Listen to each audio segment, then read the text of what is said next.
Sarapan yang terbaik adalah makan makanan orang yang takut sarapan. Nah kan daripada mubazir. Sebelumnya kan ada quote bahwa sarapan terbaik adalah tidak sarapan.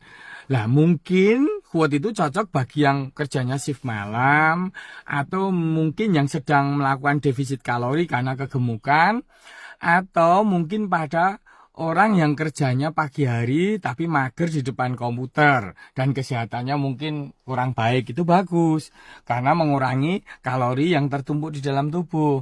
Tetapi buat sebagian orang ya tentunya tidak cocok.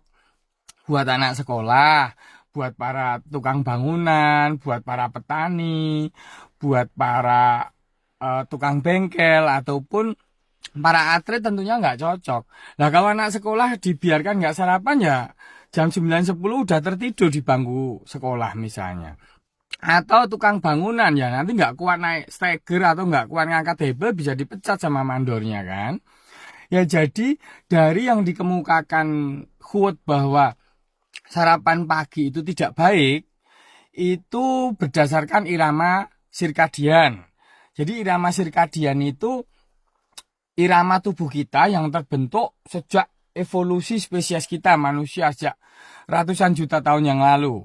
Jadi irama tubuh itu diatur oleh master jamnya itu di nukleus suprachiasmatik, yaitu di persilangan saraf sesudah bola mata kita yang mengatur sinyal gelap dan terang, di mana di situ akan mempengaruhi produksi hormon, sistem kekebalan tubuh dan lain-lain. Yang paling utama yaitu hormon melatonin. Jadi pada saat cahaya itu mulai berkurang di petang hari, ketika matahari mulai mau tenggelam itu, hormon melatonin meningkat. Nah, sedangkan hormon stres, kayak semacam kortisol dan lain-lain itu turun. Nah, ini demikian juga terkait dengan hormon insulin sebenarnya.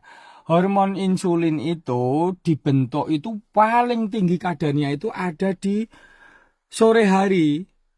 Jadi ketika hormon melatonin terbentuk, pada saat itu insulin yang berfungsi sebagai hormon untuk metabolisme glukosa masukin ke dalam sel, itu juga sedang pada puncak tinggi-tingginya, tetapi mulai turun. Jadi ketika melatonin naik, itu insulin mulai turun. Dan titik paling rendah insulin itu ada di pagi hari, jam 4 pagi. Dan kemudian mulai naik pelan-pelan. Nah berarti naik pelan-pelannya itu dari pagi hari sampai sore hari kan. Itu karena terbentuk kita itu sebagai spesies yang diurnal. Beda dengan nokturnal. Kita itu kerjanya di pagi hari dan tidur di malam hari. Sebaliknya dengan kelelawar atau burung hantu.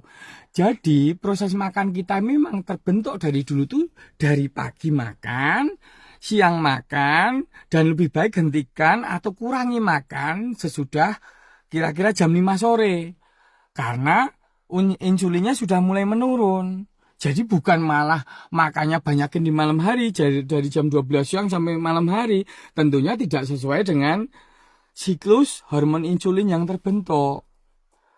Jadi hemat saya, quote itu tidak berlaku pukul rata gebiah uyah setiap orang sama. Setiap orang itu status kesehatannya berbeda-beda. Ya karena berbeda dari usia, dari tingkat metabolisme basal aja, dari bayi, prasekolah-sekolah, dewasa muda sampai tua itu berbeda dari tingkat metabolisme basalnya. Belum perbedaan berat badan, indeks massa tubuh, tentunya jumlah kalori yang diperlukan berbeda-beda.